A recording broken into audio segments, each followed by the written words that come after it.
to Retaliation Resale by Sean, Part 3. The other item I sold, and this is not a book, but it came from, I think it came from an estate sale. It's a Case Logic cassette tape holder. And I know a lot of you are like, cassette tapes, but yes, you can make money off cassette tapes. I have a few right here that I'm getting ready to package up. And in a later video, there's a Nirvana one that I sold of like kind of grunge music, 4 or 5 tapes for, I think I made 20 or 30 bucks. But anyway, I digress. Case Logic sold for $22 plus shipping. I made $16.97. And also on that day, I sold a Ray Charles CD. This one was factory sealed, had a number on it. I think it was number like 55,000 or something. Sold it for $14.99. I paid free shipping. I ended up making $7.48. On April 10th, I sold a Singer Sewing reference bundle. Again, I think 11 books on Singer. Sold them for $33 plus shipping. Some of them individually were worth some money, others weren't, but together as a bundle, you can give people a little bit of a deal. They get the whole collection. It was in great shape, and somebody will buy this. It was $33, like I said, plus shipping. I made $25.73. Now, on April 11th, I sold this book, Construction of a Maksutova Telescope. I'm not sure. It's a Russian name. And basically, it's how to construct a telescope. It talks about lenses, what you need, and how it all fits together. And it's basically a construction manual to make your own homemade telescope. The other thing I had is a book on Halley's Comet. Halley's Comet comes every so many years. I think the last time it was here was in the late 80s, and I think it's not due to come around till, I want to say, 36. Could be wrong. Don't get mad at me if that's incorrect. If you know, hey, you can leave a comment if you want. And in this book, the Halley's Comet book, you can chart different angles and stuff depending on where you live. It was for the last time it came around, but also there's a blank spot for the next time it's going to come around, so somebody can actually use that, even though it has the past dates for, you know, what it did 100 years ago or so. But you can use this to track the comet. And the telescope book, Construction of a Maksutova telescope. This is a book that's going to be for a collector. This book is from the 70s. It's 50 years old, at least 50 years old. So it's out of date. No matter how accurate it was and how up to date it was, technology's come a long ways. Okay? I've seen one other copy listed. It's listed for $34.99 and it's selling for new. I don't know how you can say a book is new when it's 50 years old, but maybe it's in perfect condition. It was never read or whatever. But nobody's going to buy this for that price. I don't think I would. Even if you're into a hobby like, you know, telescoping that's thousands of dollars and super expensive, you're only going to buy a book like this. You just buy it for educational purpose. You're sort of intrigued. You read it, maybe get a little something from it, and you're like, oh, okay, cool.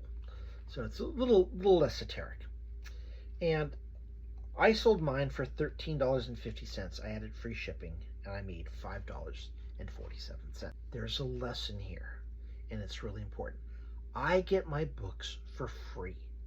People drop them off at the house. I go pick them up. I get estate sale, you know, clean outs. I'm sort of known as the book guy. From working with somebody at one of the estate sale clean outs, they told me about a biannual rummage sale that the church is doing.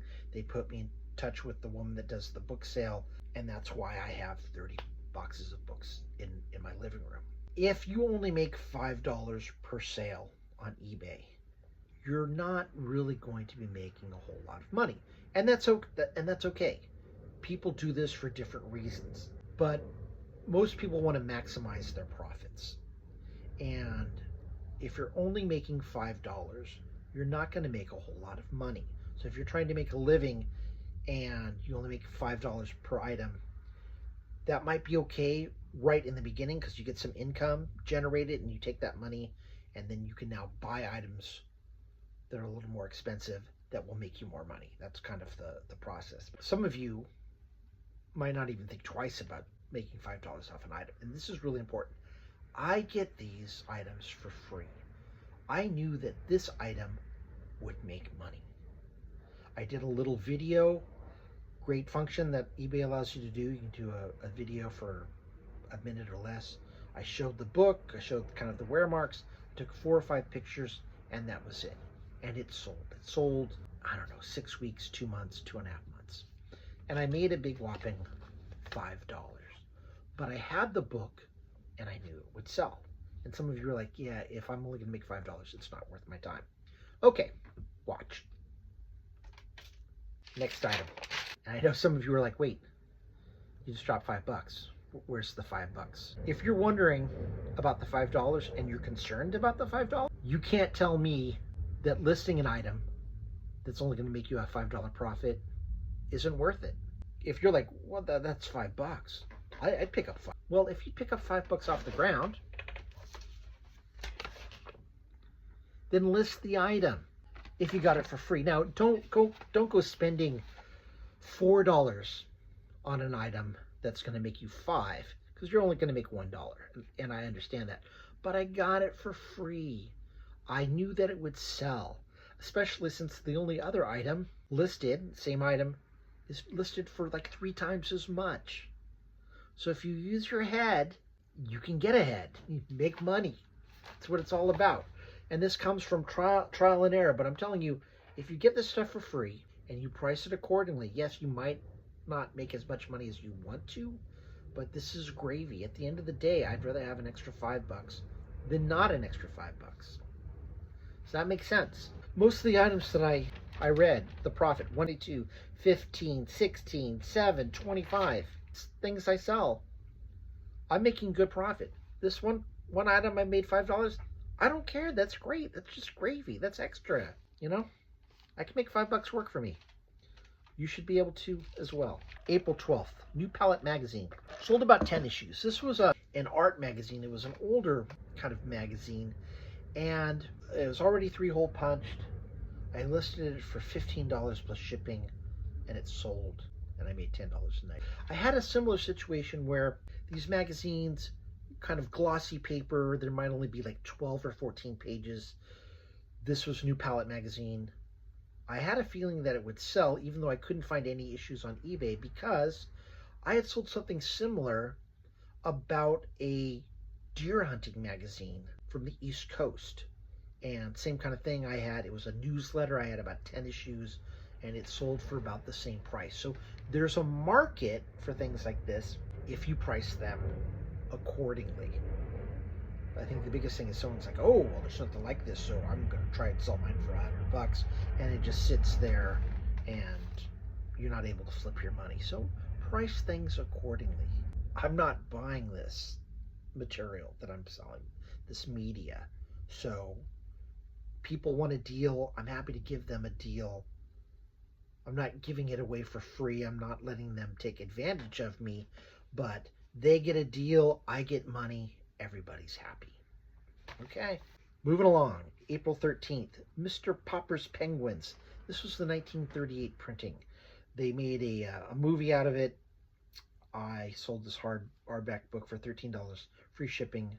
I made $5.81. Okay, it's the only other item that's, well, there's a couple that were under 10. I had this book, and it had a little bit of staining on the cover. It had no dust jacket. So I was happy to get $13. The person that bought it was happy to buy it for that amount because it's an older issue. It's about 90 years old. So give the people what they want. Make some money while you're doing it. I also sold a Betty Page book, and this book listed for $23.65 plus free shipping, so I made $11.78.